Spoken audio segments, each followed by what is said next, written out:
Welcome to the Businessmen and Women of Color podcast. I am your host, Ann Alston, and it is once again my pleasure to bring quality programs to all of you. You know what I'm going to say? I'm excited. What? Again, with another amazing professional here who is working in the mental health field, helping children all across. And we're going to be talking to her today about her specific specialty and how she got into that specialty and why someone will want to be in this specialty.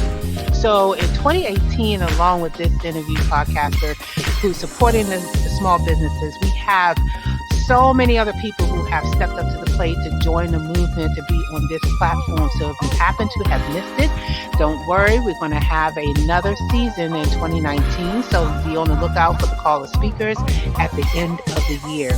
Just in case you did not know, the purpose of the BMWC podcast is to not only share our industry information, but we are encouraging you, the working professional, the enthusiasts, to look at the different lines of work and see what's going on. See what's going on in your community. Maybe there's some new talents that you didn't know that was happening that you may be interested in. And you can only find that out if you visit all the pages and you listen to all of the podcasts. So there's so much information. You do not want to miss it. And this is an opportunity for you to reach out to the people who is giving back to you.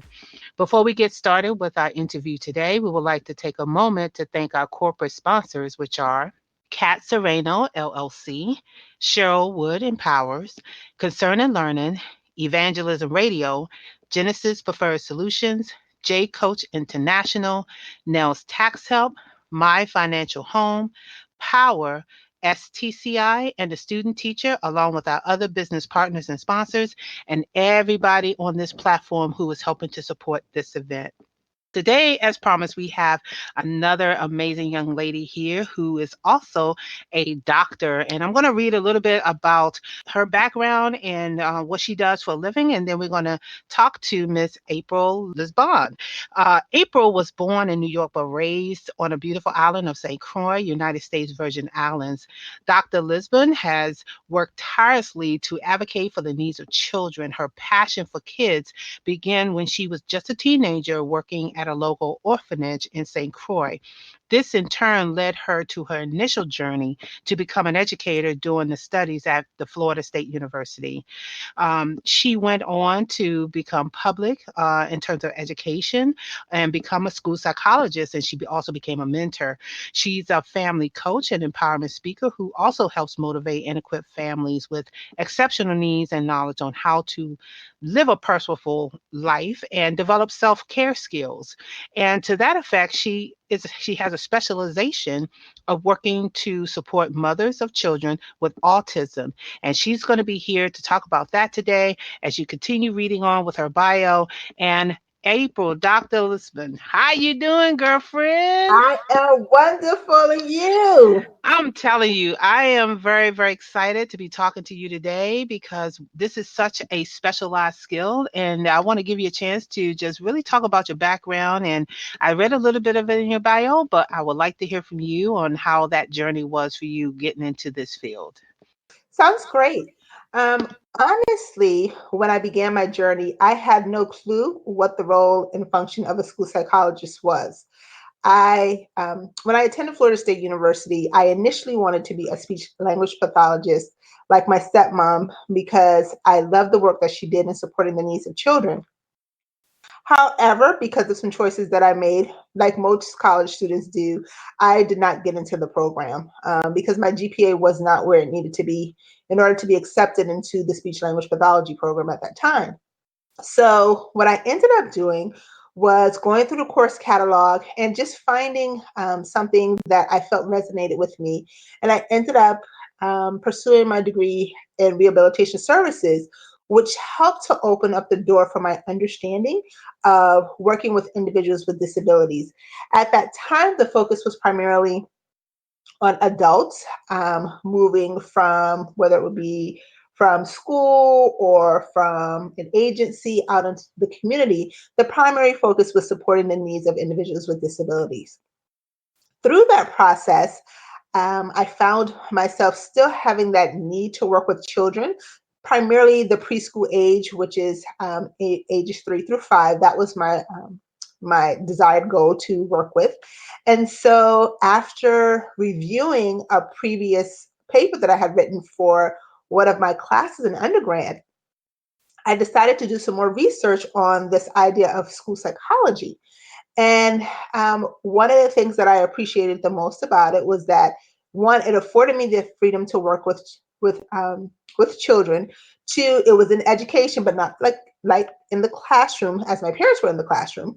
But more importantly, and I know this sounds bad, but they seemed to make a lot of money back then. And what I Oh, mean by wow. that is that, as school psychologists, the average salary was $41,000. And when you used to living off of work study and student loans, you think $41,000 is a lot of money.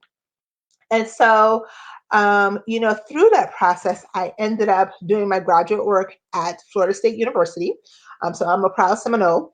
Um, and what I would tell you is that the information that I learned through that career map, through that one course, did not do justice to the program and all that it had to offer. Um, from the process of doing assessments to working with families to just considering how I, as a school psychologist, played a significant role in the lived experiences of children was not only an honor, but I took that process very seriously because one day I wanted to be a mom. And I'm one of those people that I believe that whatever you sow into children will then be reaped into your own children. So after I graduated from Florida State University, I ended up getting my first job here in the Richmond, Virginia area, which was a wonderful experience. I had the opportunity to work with from preschool all the way up to middle school. And what I would tell people is that, when I initially started, as I said before, I only wanted to work with the younger children just because I am a very happy-go-lucky kind of a person.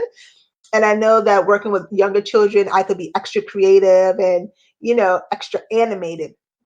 Mm-hmm. However, I appreciated the time that I spent working with some of the middle schoolers because at that age, middle school is a very tough age to be at because you're really no longer in the nurturing phase of elementary, but you're not old enough to be considered a real teen or a high schooler. And what I would tell you that what those students taught me throughout my career is that it takes a lot of grit and it takes a lot of resilience in order to navigate education, especially when you're going through your body is automatically going through so many changes, but yet you are resilient and you find a purpose within yourself. So throughout this 18-year journey, I have been blessed to work in various states on the East Coast as well as the West Coast. And from that, I think being a school psychologist has not only made me a better advocate for the needs of children with disabilities as well as children without disabilities, but it's also helped me to better understand the roles and the functions of how parents think, of how parents feel when it comes to supporting their children's needs. But more importantly, it helped me to understand the family dynamics a lot better, something that I did not have the opportunity to experience Mm-hmm. while working at the local orphanage. So that's kind of Yeah. sort of how I began my journey as a school psychologist.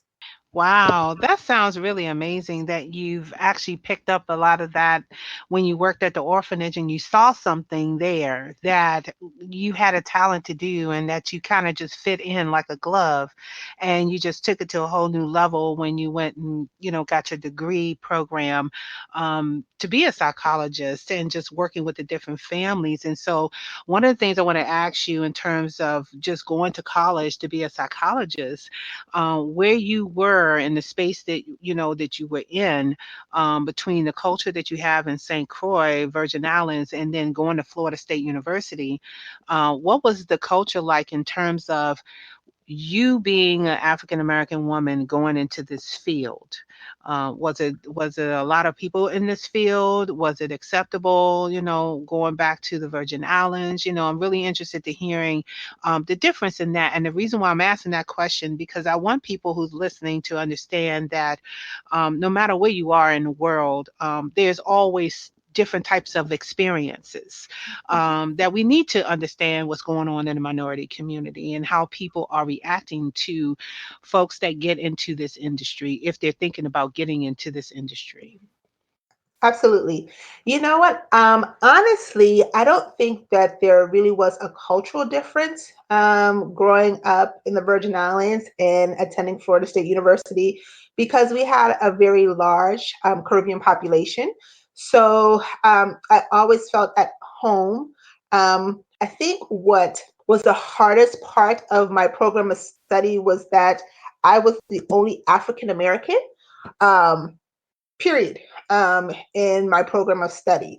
And the research shows even today that there is a lack of African American males and females who actually are in the role or in the field of school psychology. It has always, in the past, it has always primarily been a field that has been dominated by Caucasian males.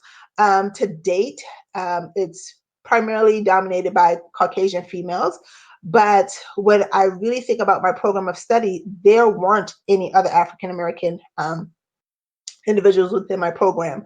Specifically, within my particular cohort group, there were a total of about 8 or 9 of us, and I was the only person by myself. So that was kind of a culture shock for me because I knew of other African Americans and Caribbean people who did go into to psychology, but they tended to go more into the clinical psychology field.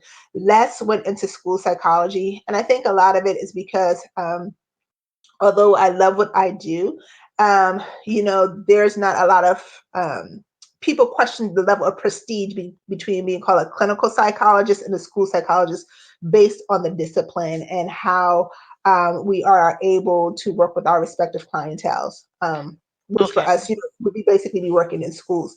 So I think for me, the hardest thing was not having and not seeing other people like me to talk to. Um, Wow. yeah, so during my first 2 years, I could tell you that it was a very lonely process. My first year as a school psychologist, I'll never forget it. We had an adjunct professor who was an older white female, had years of experience in the field of school psychology. And there was my first course that I had to take was Foundations of School Psychology. And I'll never forget, she told me, she was like, "You will never be successful in this field." And I found myself trying to prove to her that I could be just as good or even better than the other Caucasian students that were within my cohort group.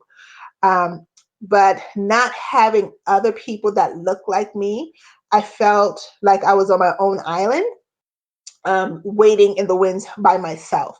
And so I purposed in my heart, and that's why I always go back to the orphanage.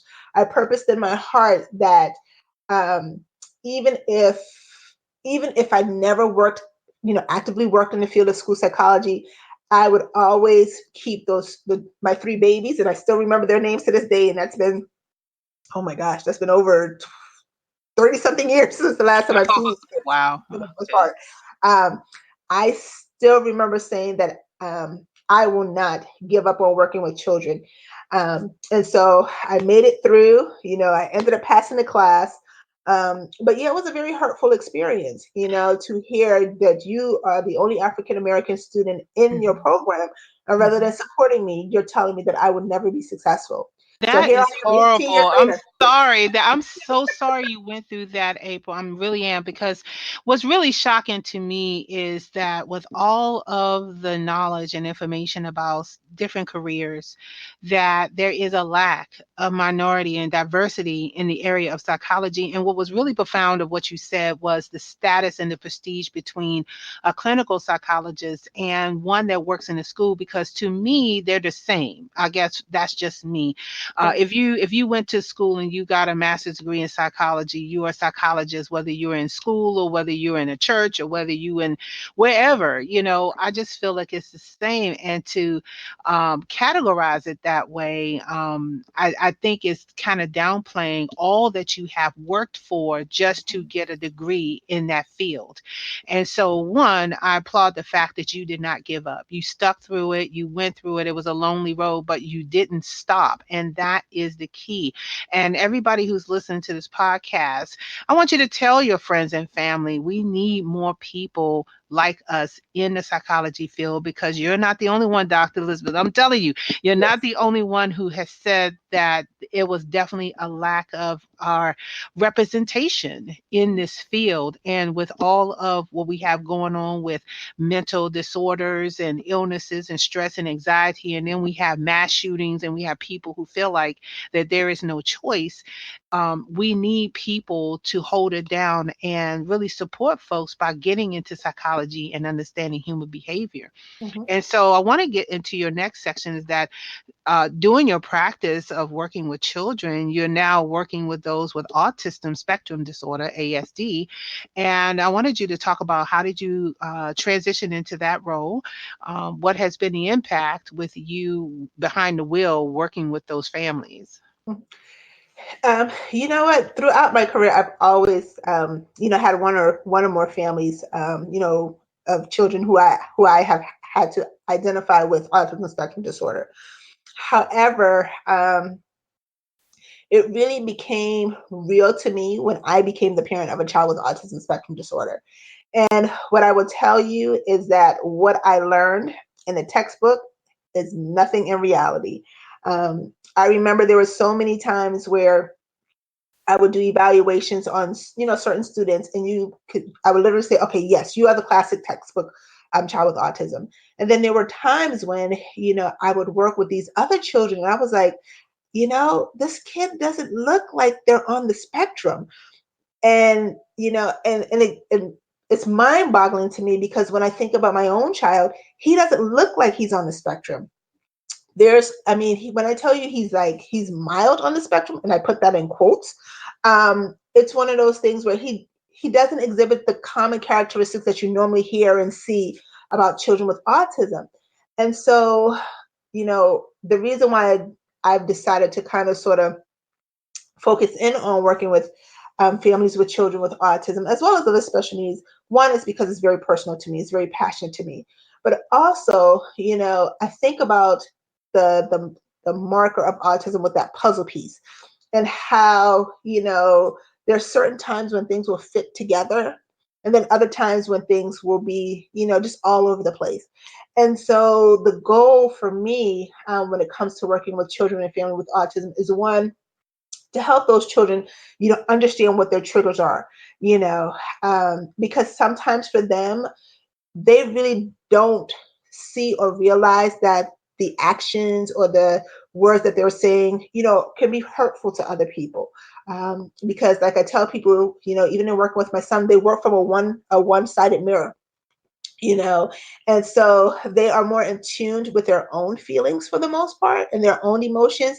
But when it comes to other people, sometimes things get a little bit messy, because they just struggle to process the social cues that comes from individuals. So one of the things that I have had to learn as a parent to then support my other families is that, we have to really be careful about what our body language says and the words that are actually coming out of our mouths, because that creates a lot of unwarranted conflict for a child with autism.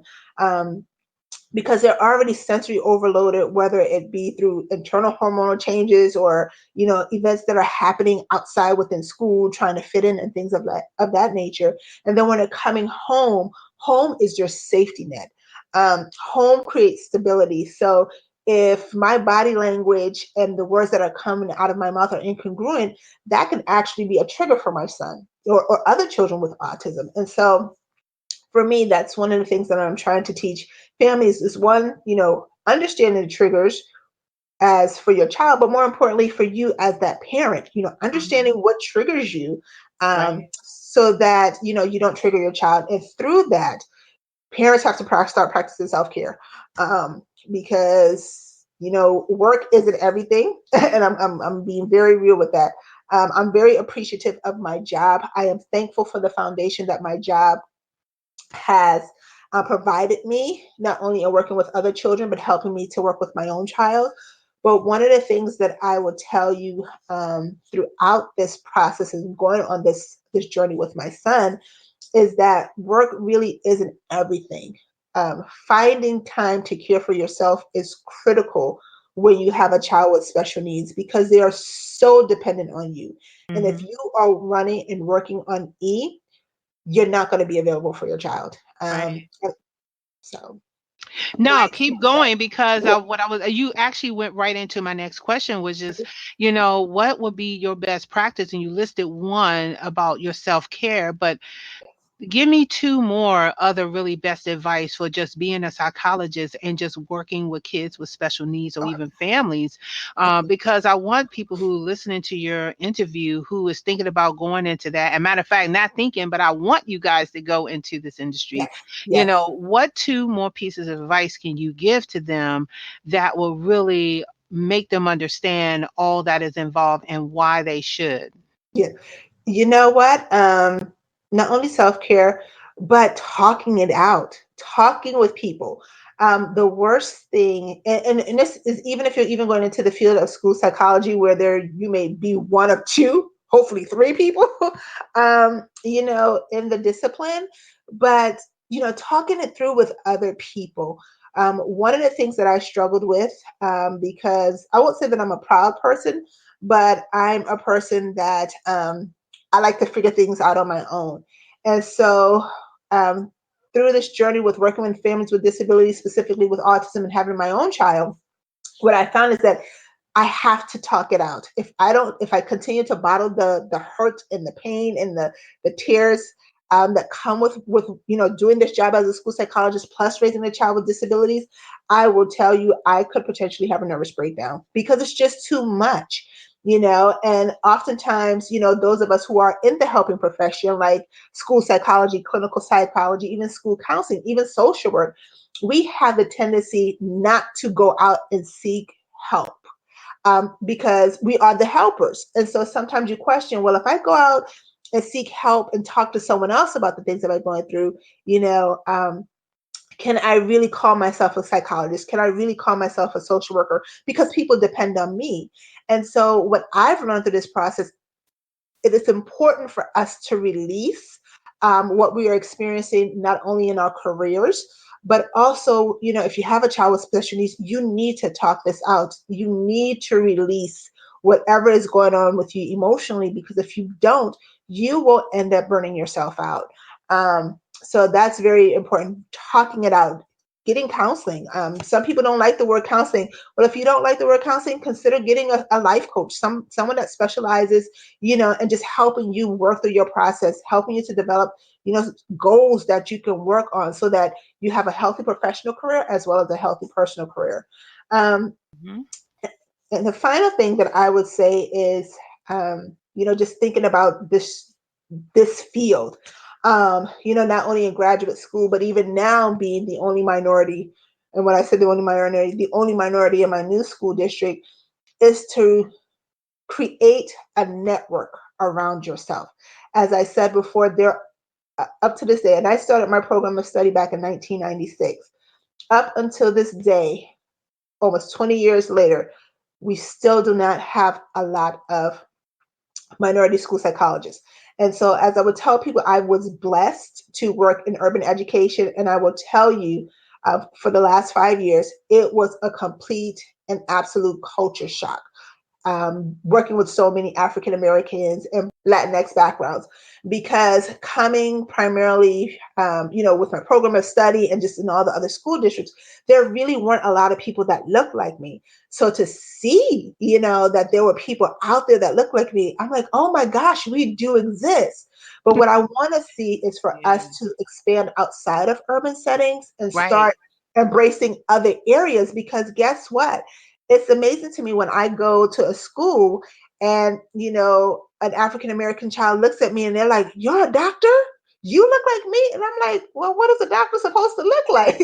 But I get it, in a classroom setting, there aren't a lot of, people that look like them. So to have someone call themselves a psychologist, working with these children and, just working with them one-on-one and helping them to understand how they think and how they process information, it's powerful, and our kids need to see, other Right. people that look like them, because we don't know what's happening at home.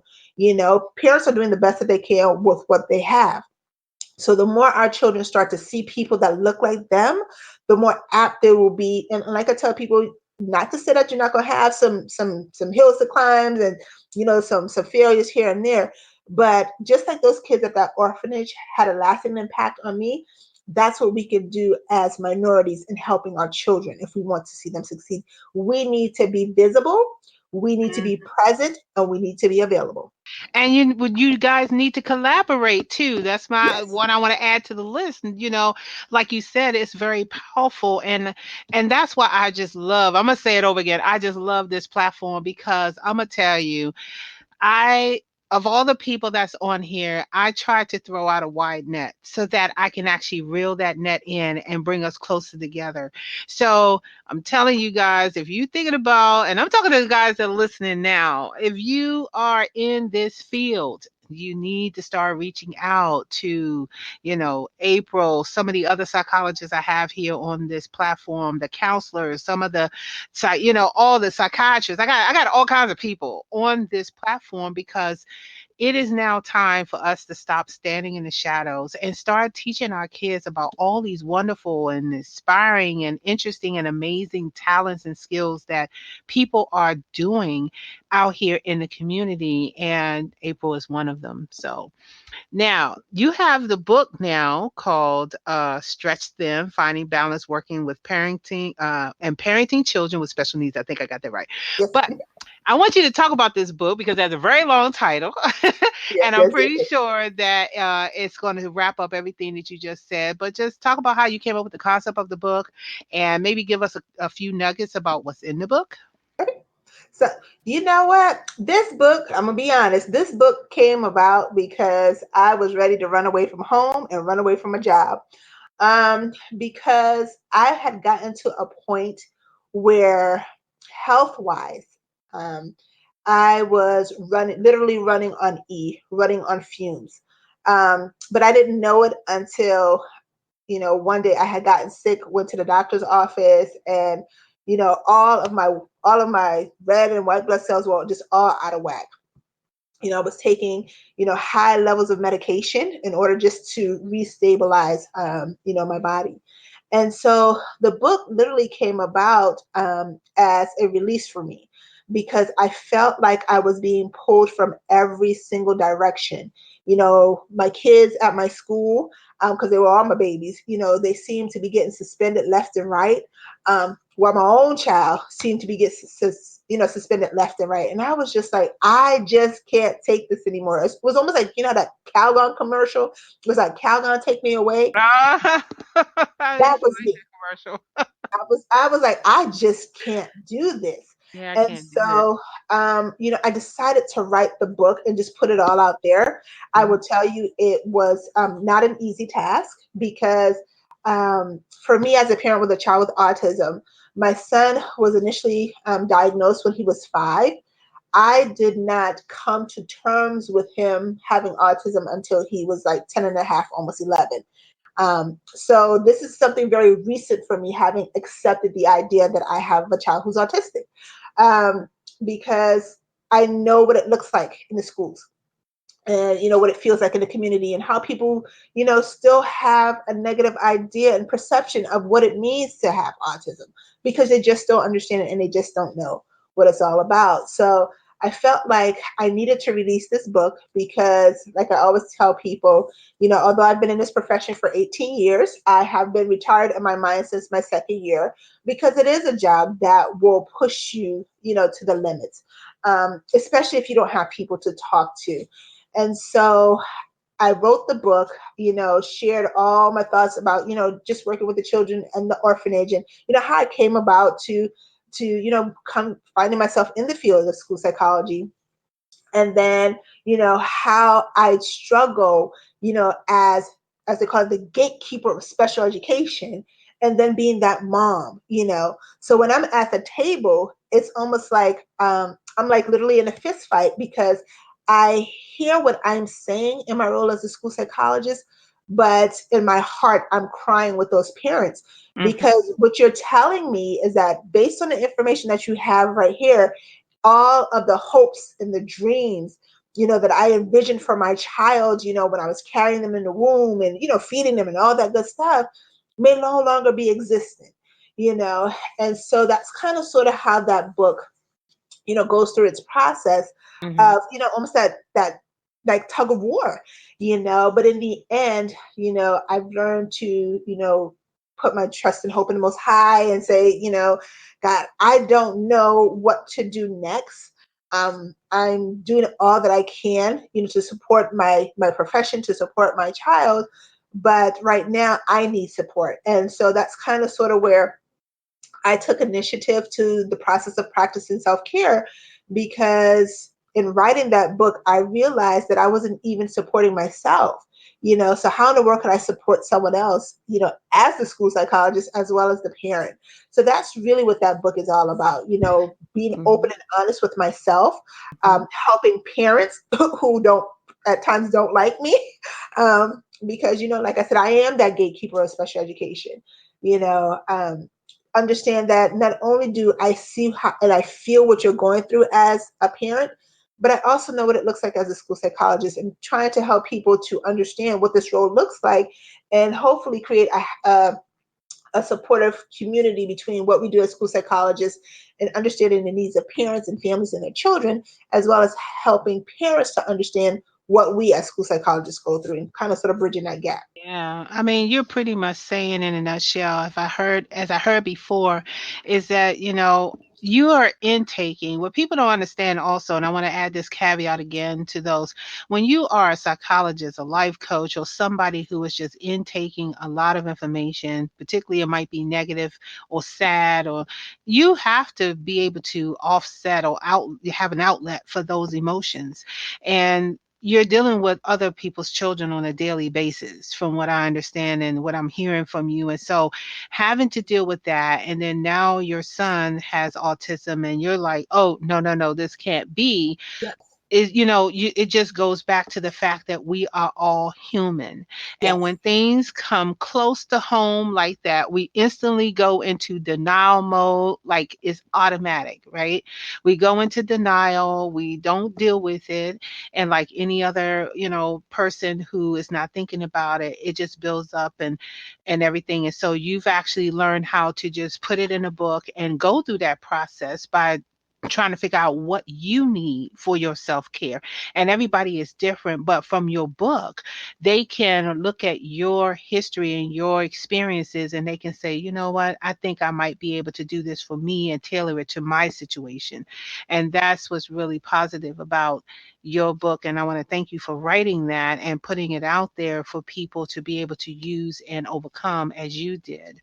So, with that, I want to come down to the end of your interview and talk about any kind of activities that you're doing. Are you in any conferences? Are you speaking somewhere where people can come out? And are you open to speak at other organizations or events? Absolutely. So, at this point, this summer, I am heading to Atlanta, Georgia for two major events.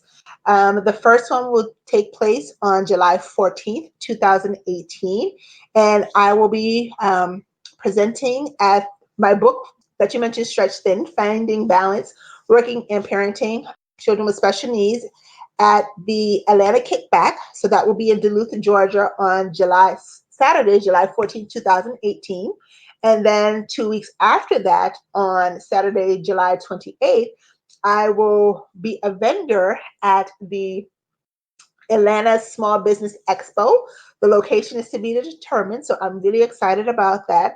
As well as I have another book coming out next month titled Autism in April, A Mother's Journey During the Tween Years. So I have a lot of things that's going to be happening and between April and July. And I am definitely willing and available to speak at organizational events where people just really want to understand what it means, to not only practice self-care, but what it really means to support a child, with special needs. And like I always tell people, it's not only parents that are going through this process, it's grandparents, it's aunts, it's uncles, but it's also employers, and colleagues that have to go through this process. I can't tell you how many times I literally broke down at work because I didn't know how to support my child.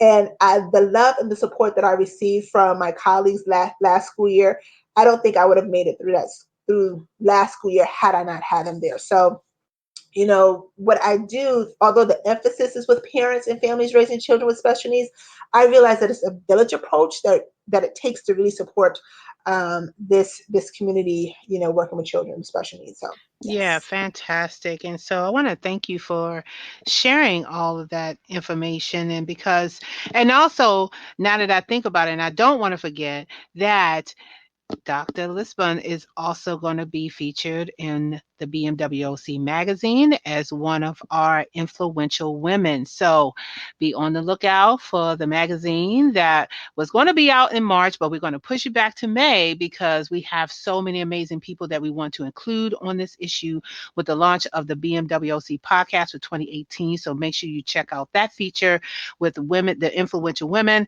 that's going to be in the BMWOC magazine. So with that, give them your contact information so that they can contact you and they know how to find you. Yes. So I am on, my email address is advocacycoaching@gmail.com. That's ADVOCACY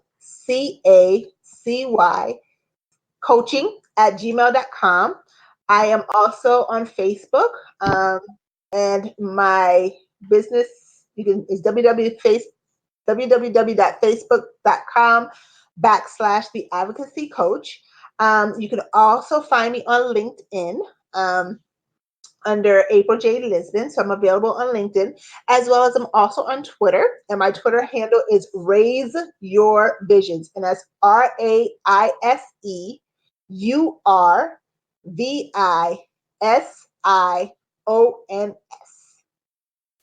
Fabulous, fabulous. So, again, folks, for those that are listening, please take advantage of getting to know April on here, getting to know her and her specialty. If you have a child with autism, or you have a child with special needs, or you know someone, a family member that can use her specialty, even if it's not autism, but just needing someone who's a psychologist that can help you with any of the problems that you may be facing, being stuck, or what have you. And also want to encourage you to reach out to her, contact her, and if you want to collaborate and have a good time, just sharing the information that she has shared, and also you can share your information as well. And make sure you reach out to all of the other people who are in the healthcare field on this podcast platform in 2018, 2016, and 2017. You have a tremendous amount of resources on here. So, Dr. April, I'm going to call you Dr. April coming because you got so many names. I said, Okay. Dr. April, I want to thank you for being on this podcast today because you are all of that and a bag of chips, girl. Do your thing. Don't ever stop. And if you're the lonely person on the island, make it the best island that people should be on going forward. And thank you so much for having me on today. I truly appreciate it.